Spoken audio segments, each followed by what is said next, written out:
नमस्कार. मी प्राध्यापिका अनुजा कंदी, दगडूजीराव देशमुख कला वाणिज्य विज्ञान महाविद्यालय वाळूज औरंगाबाद. आपले सर्वांचे या पोषण सप्ताहानिमित्त आयोजित व्याख्यानमालेत स्वागत करते. आज आपण इथे जलद्राव्य जीवनसत्वांबद्दल चर्चा करणार आहोत. तर मागील 3-4 दिवसांपासून आपण विविध पोषक घटकांबद्दल माहिती घेत आहोत.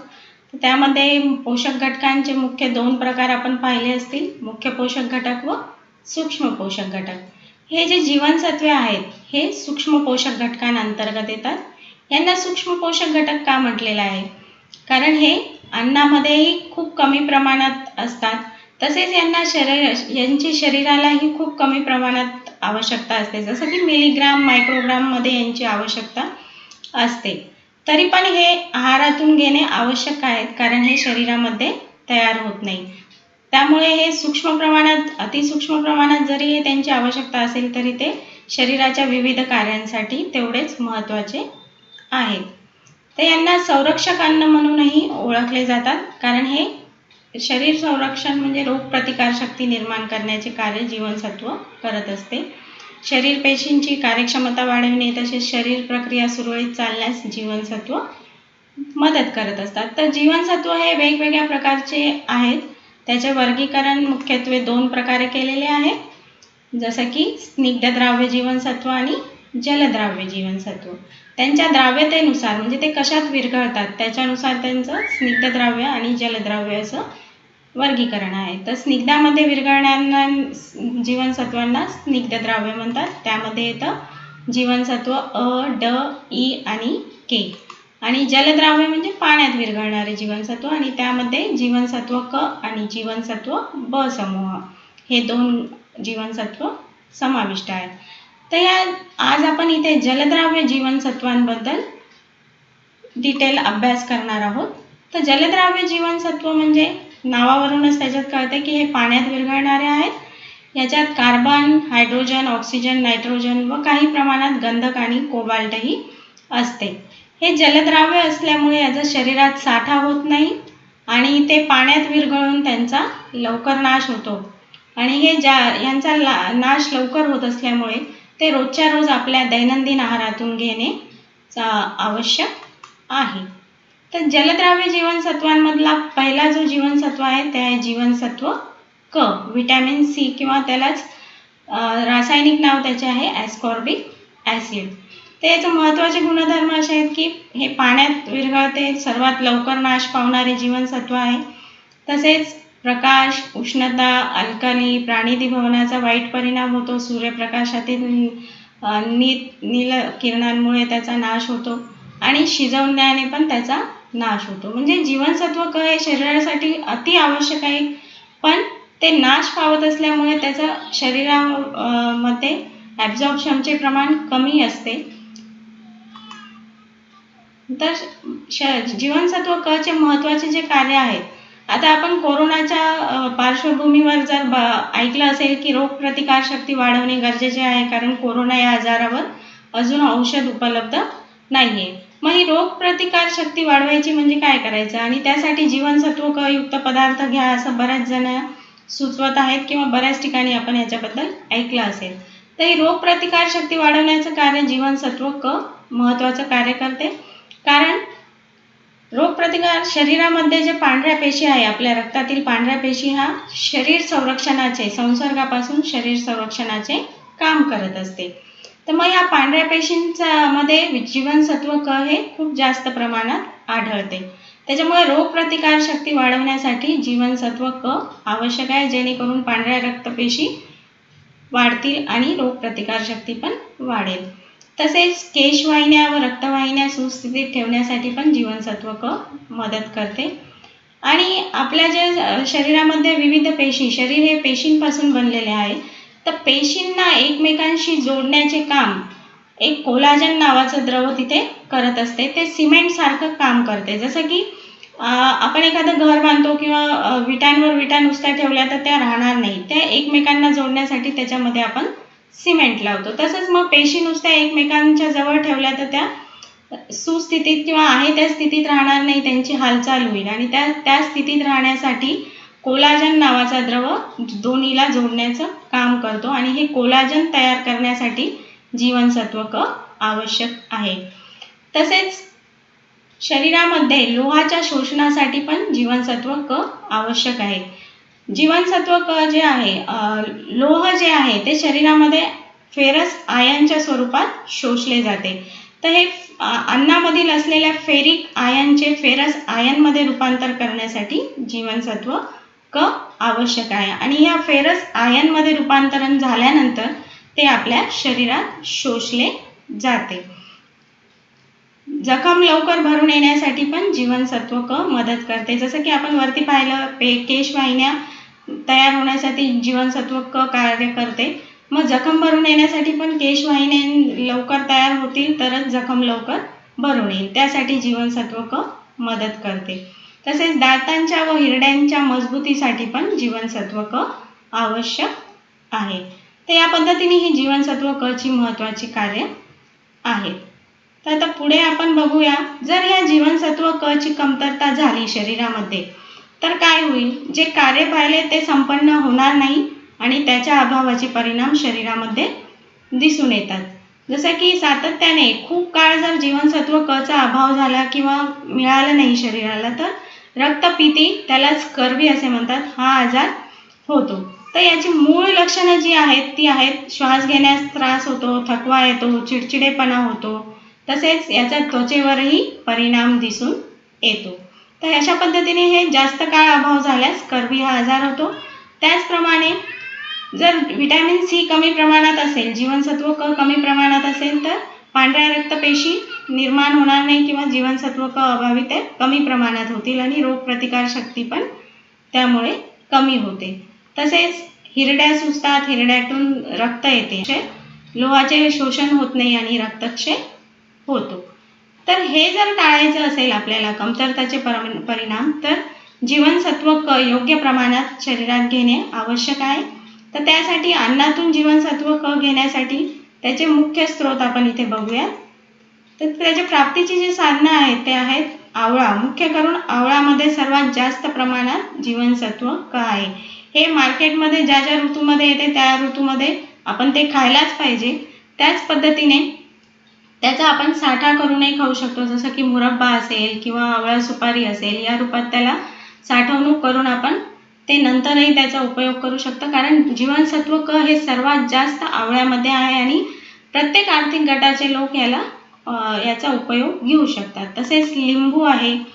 नंतर रसाळ, आंबट व रसाळ फळांमध्येही जीवनसत्व क भरपूर प्रमाणात असते. त्यामध्ये संत्री असेल, नंतर आंबट कैरी असेल, बोरं, नंतर हिरवे टमाटे, अननस, पपई यासारख्या फळांमध्ये पण जीवनसत्व क चांगल्या प्रमाणात असते. तर आता हे झालं जीवनसत्व क बद्दल. आता आपण ब गटाबद्दल बोलूया, जीवनसत्व ब समूह. तर हे जीवनसत्व ब समूह त्यालाच काय म्हणतात, बी कॉम्प्लेक्स. आपण बरेचदा ऐकतो का, तोंडात जर फोडं आली किंवा तोंडात लाल चट्टे पडले तर आपल्याला डॉक्टर बी कॉम्प्लेक्स सजेस्ट करतात, बी कॉम्प्लेक्सच्या गोळ्या मिळतात. मग हे बी कॉम्प्लेक्स काय आहे, त्याला ब समूह असं नाव दिलेलं आहे. जीवनसत्व ब समूह का म्हटलेलं आहे, कारण तो याच्यात एकच जीवनसत्व नसून विविध जीवनसत्व एकत्रितरित्या या गटामध्ये आहेत. तर जवळपास 11 जीवनसत्वांचा हा गट बनलेला आहे. तर ह्यांच्यामध्ये एकसारखेपणा किंवा एकमेकांमध्ये काहीतरी संबंध आहे, त्यामुळे ते सगळे एका गटात घेतलेले आहेत. तर हे जीवनसत्व ब समूहामधले विविध जीवनसत्व आहेत. थायमिन, रायबोफ्लेविन हे जे कंसात दिलेले आहेत ते त्यांचं रासायनिक नाव आहे. जीवनसत्व ब1, ब2, ब3, ब5, ब6, ब8, ब9 पॅरा अमायनो बेन्झोइक आम्ल, जीवनसत्व ब12 झेनोसिटॉल, कोलिन. तर ही सगळी जीवनसत्व ब समूहात येतात.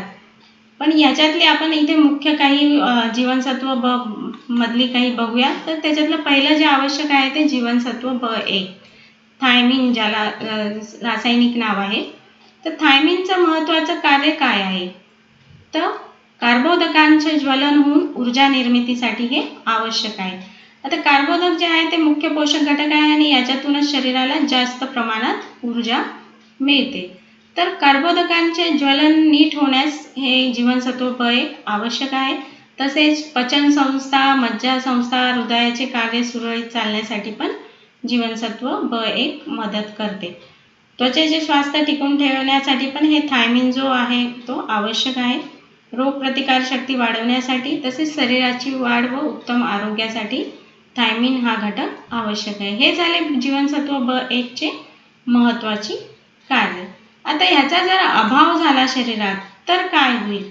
तर याच्या कमतरतेच्या अभावामुळे होणाऱ्या आजाराला काय म्हणतात? बेरी. कमतरता लगेच होत नाही.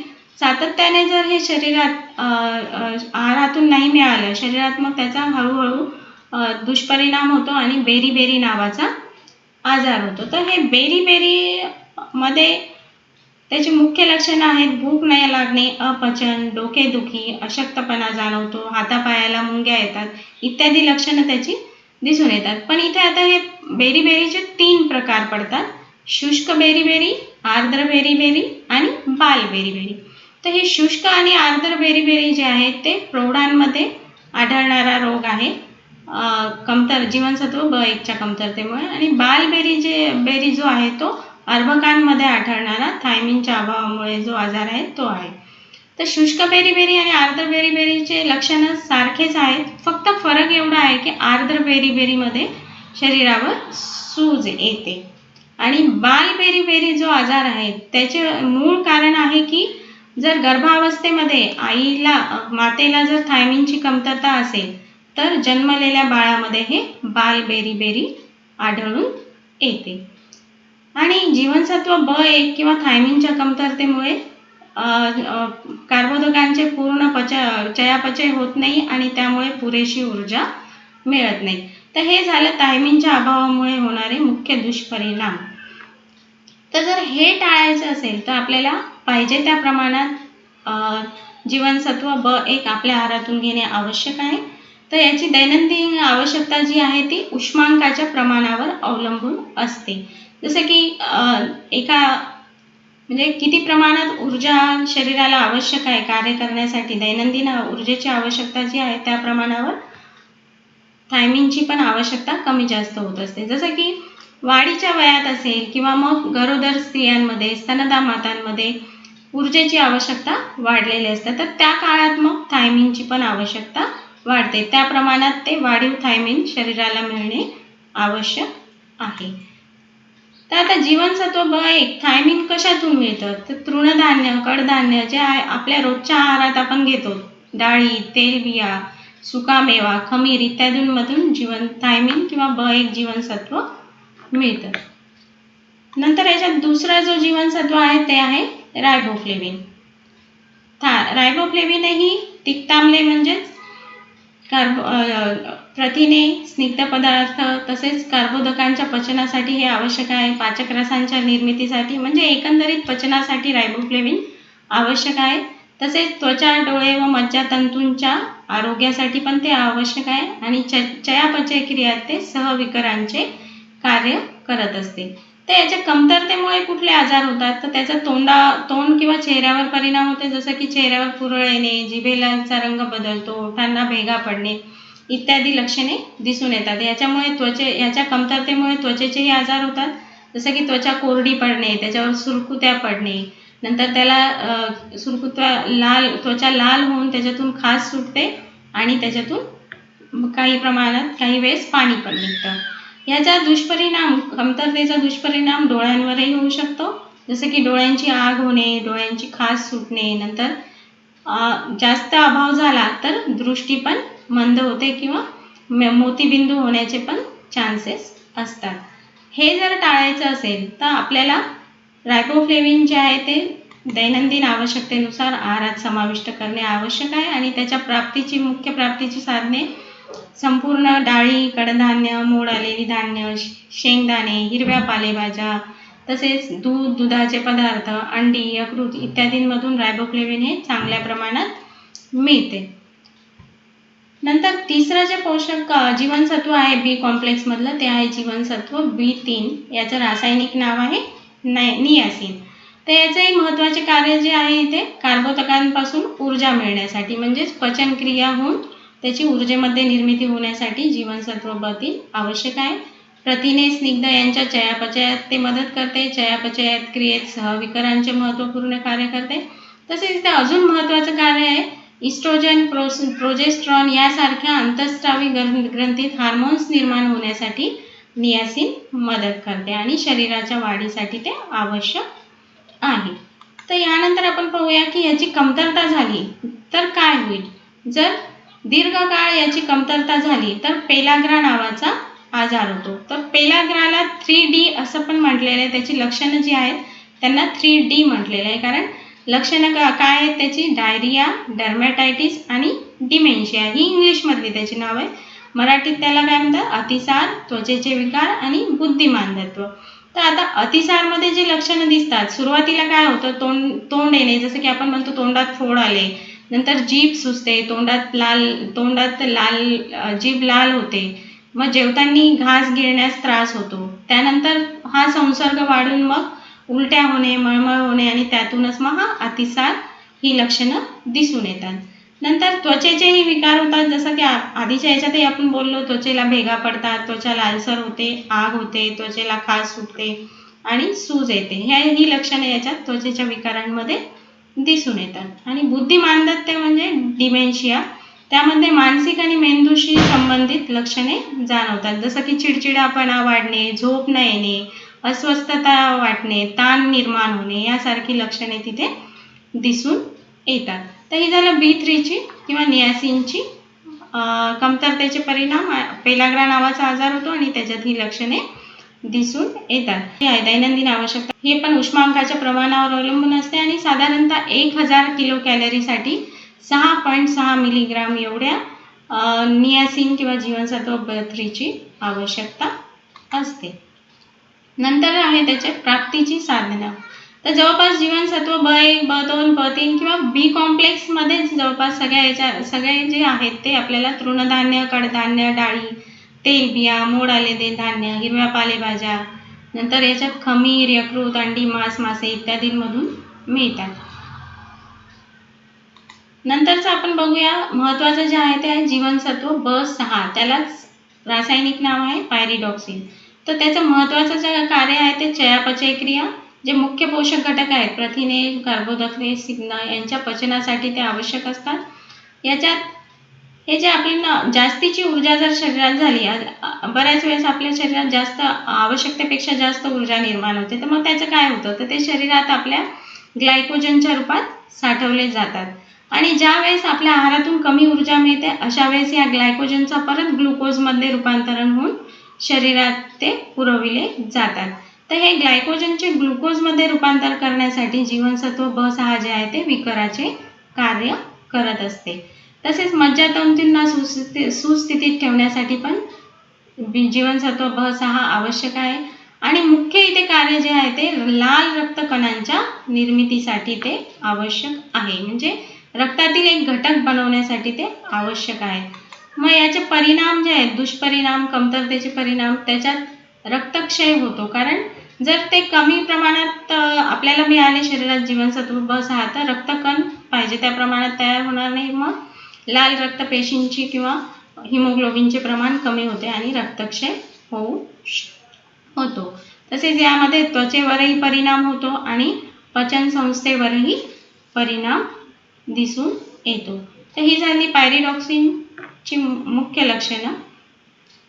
सहसा याची कमतरता आढळत नाही, पण आढळली तर ही लक्षणे दिसून येतात. नंतर B6च्या प्राप्तीची जी साधनं आहेत ती मोड आलेले गहू, संपूर्ण धान्य, नंतर डाळी, तेलबिया इत्यादींमधून तर मिळतेच आहे, पण मांसाहारी पदार्थांमध्ये अंडी, दूध, यकृत इत्यादींपासूनही जीवनसत्व B6 भरपूर प्रमाणात मिळते.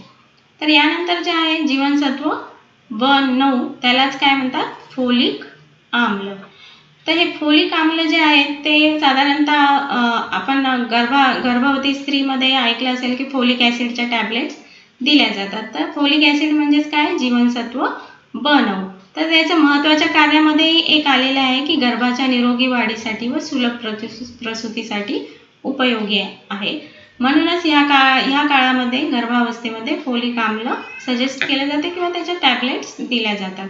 तसंच याचं महत्त्वाचं कार्य आहे, रक्तातील लाल रक्तपेशींच्या परिपक्वतेसाठी ते आवश्यक आहे आणि पांढऱ्या पेशींची निर्मिती करते, म्हणजेच रोगप्रतिकारशक्ती वाढवते.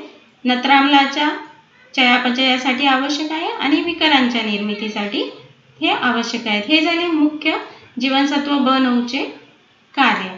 मग आता याची जर कमतरता झाली तर काय होईल? रक्तात मेगॅलोब्लास्टिक ॲनिमिया हा आजार, रक्तक्षयाचा हा आजार दिसतो. मेगॅलोब्लास्टिक ॲनिमिया म्हणजे काय, तर रक्तातील रक्तगोलकांची संख्या कमी होते आणि हिमोग्लोबिनचं प्रमाण त्यामुळे कमी होतं, तर त्याला ॲनिमिया किंवा रक्तक्षय असंही म्हणतो. तो मुख्य हा मेगॅलोब्लास्टिक ॲनिमिया जो आहे जीवनसत्व B9 तसेच B12च्याही अभावामुळे होऊ शकतो. तर त्याच्या अभावामुळे, फोलिक आम्लाच्या अभावामुळे त्वचेवर पांढरे डाग पडणे, थकवा येणे, जखम झाल्यास रक्तस्राव न भरणे आणि मुख्य त्याचा जो परिणाम आहे, गर्भवती स्त्रियांमध्ये जर याची कमतरता झाली तर गर्भपात होण्याचे चान्सेसही वाढतात. त्याच्यानंतर प्रसूती कष्टदायक होते आणि बाळाचा एखाद्या वेळेस जन्मताच मृत्यू देखील होऊ शकतो. तर गर्भावस्थेत हे फोलिक आम्ल अति आवश्यक आहे आणि नियमितही हा जो मेगॅलोब्लास्टिक ॲनिमिया टाळायचा असेल तर जीवनसत्व B9 आपल्या आहारात घेणे आवश्यक आहे. तर याच्या प्राप्तीचे स्रोत काय आहेत, तर हिरव्या पालेभाज्या, डाळी, कडधान्य, अंडी, यकृत इत्यादींमधून जीवनसत्व B9 भरपूर प्रमाणात मिळते. नंतर महत्त्वाचं जे B कॉम्प्लेक्स मधलं जीवनसत्व आहे ते B12, त्याचंच रासायनिक नाव आहे सायनोकोबाल्मिन. तर जीवनसत्व B6 प्रमाणेच B12 सुद्धा रक्तातील लाल रक्तपेशींच्या निर्मितीसाठी आणि वाढीसाठी आवश्यक आहे. तसंच प्रथिने, कार्बोदके, स्निग्धांचा योग्य विनियोग होण्यासाठी, हिमोग्लोबिनच्या निर्मितीसाठी पण ते कार्य करते. चयापचय क्रियेतही सहविकरांचे कार्य करते आणि इथे श्वेत पेशींची वाढ व कार्यक्षमतेसाठी B12 व फोलिक आम्ल मदत करते, म्हणजेच रोगप्रतिकारशक्ती वाढवण्यासाठी पण हे आवश्यक आहे. मनाची एकाग्रता व स्मरणशक्ती पण वाढवते. तर याची कमतरता झाली तर काय होईल, तर पर्निशियस ॲनिमिया, कारण हे परत रक्ताच्या निर्मितीसाठी इथे आवश्यक म्हणून दिलेले आहे. त्याच्यामुळे त्याच्या अभावामुळे हिमोग्लोबिनवर त्याचा परिणाम होईल, हिमोग्लोबिनचे प्रमाण कमी होईल आणि पर्निशियस ॲनिमिया होऊ शकतो, म्हणजेच रक्तक्षयाचा एक प्रकार आहे तो होऊ शकतो. तसेच याचा पचन संस्थेवरही परिणाम होतो, भूक कमी होते, मज्जासंस्थेवर परिणाम होतो, त्यामुळे हातापायाला मुंग्या येतात. तर हे झालं जीवनसत्व B12 चे कमतरतेचे परिणाम. त्याच्यामुळे हे आहारात घेणे आवश्यक आहे.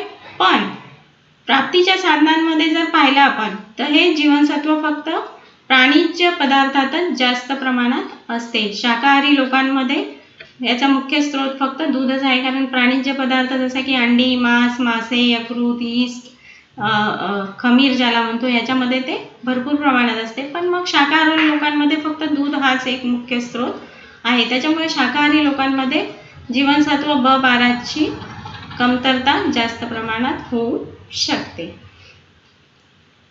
तर इथे आपण हे विविध जीवनसत्व B समूहातील पाहिले. तर मुख्य करून B समूहातील जे जीवनसत्व आहे त्यांचं मुख्य ओव्हरऑल जर पाहिलं तर त्यांचं मुख्य कार्य काय, मुख्य पोषक घटक जे आहेत जसं की कार्बोदके, प्रथिने, जीवन आणि स्निग्ध पदार्थ यांच्या चयापचय क्रियेत ते मदत करतात. आणि काही B गटातील जी जीवनसत्व आहे ते रक्ताशी संबंध आहे आणि त्यांचा अभाव झाला किंवा त्यांची कमतरता झाली तर वेगवेगळ्या प्रकारचे रक्तक्षय होऊ शकतो. त्याचप्रमाणे काही B जीवनसत्व जे आहेत ते जीव रासायनिक प्रक्रियेत विकरांचे कार्य करतात. तसेच B समूहातले विविध जीवनसत्व जे आहेत त्यांचे त्वचेच्या निरोगी राहण्यासाठी आवश्यक आहेत आणि पचन क्रियेतही ते मदत करतात. याप्रमाणे जीवनसत्व B समूह हे शरीर निरोगी ठेवण्यासाठी, शरीराच्या वाढी आणि विकासासाठी महत्त्वाचे कार्य करते. तर ह्यासाठी आपल्याला काय करायला पाहिजे, तर B समूहाचे जे स्रोत आपण विविध पाहिले तर ते आपल्या रोजच्या आहारात तर असतात, तृणधान्य, कडधान्य, पण त्याचा कोंडा जो असतो त्याच्यामध्ये किंवा वरच्या आवरणामध्ये हे जीवनसत्व B जास्त प्रमाणात असतो. आणि त्याच्यामुळे काय होतं, बऱ्याच वेळेस आपण रोजच्या आहारात तर आपण हे घेतोच, तरी पण त्याची कमतरता होऊ शकते, कारण आपण जे त्यांचा वापर करतो तो चुकीच्या पद्धतीचा करतो. जसे की बऱ्याच वेळेस आपण कणिक जी आहे ती चाळून घेतल्या जाते तर चाळून घेतल्यामुळे काय होतं, कोंडा त्याचा निघून जातो आणि कोंड्याबरोबर ही सगळी बी कॉम्प्लेक्स जी वरच्या आवरणातली जी बी कॉम्प्लेक्स जीवनसत्व आहेत ती निघून जाते. त्याच्यामुळे कणिक आणि धान्याचा सहसा कोंड्यासहित वापर करावा आणि सालीसहित ज्या डाळी आपण वापरू शकतो त्या सालीसहित, जसं की आहे मुगाची, उडदाची डाळ आपण सालीसहित वापरू शकतो. अख्खी कडधान्य असतील जे सालीसहित आपण त्यांचा वापर करू शकतो. तर त्यामुळे काय होईल, बी कॉम्प्लेक्सची कमतरता आपण टाळू शकतो. त्याचबरोबर आजकाल पॉलिशचे तांदूळ मार्केटमध्ये येतात, तर त्याच्याऐवजी आपण उकडीच्या तांदूळांचा वापर केला तर ते जास्त उपयोगी ठरते, कारण पॉलिशिंगमध्ये काय वरचं आवरण निघून जातं आणि त्याच्यासोबत हे बी कॉम्प्लेक्सचा पण तिथे नाश होतो. बऱ्याच वेळेस आपल्याला काय सवय असते, डाळी तांदूळ आपण ते जास्त वेळेस चोळून धुतो, त्यामुळे ते जीवनसत्व बचा तिथे नाश होऊ शकतो. तर हे बाबी आपण भाज्यांमधलाही जर भाग जास्त वेळ उघडा राहिला, जास्त वेळ आपण भाज्या चिरून ठेवल्या तर काय होईल, त्याच्यातले जीवनसत्व उष्णतेमुळे, प्रकाशामुळे असेल त्याच्यातल्या जीवनसत्वांचा नाश होतो. तर हे सगळं टाळण्यासाठी भाज्या आणि फळे जी असतील ते वेळेवर, खाण्याच्या वेळेवर चिरावी आणि काही ह्या गोष्टी महत्त्वाच्या बाबी जर लक्षात ठेवल्या तर आपण बी कॉम्प्लेक्सची आणि ओव्हरऑल जलद्राव्य जीवनसत्वांची आपल्या शरीरातली जी हानी आहे किंवा आहारामधून मिळण्याचे प्रमाण वाढवू शकतो आणि शरीर निरोगी ठेवू शकतो. धन्यवाद. या ठिकाणी आपण जलद्राव्य जीवनसत्व ब क आणि बी समूहामधली जीवनसत्व डिटेलमध्ये अभ्यासली आणि आयोजकांनी या ठिकाणी मला बोलण्याची संधी दिली त्याबद्दल मी आयोजकांचे मनपूर्वक आभार मानते. धन्यवाद.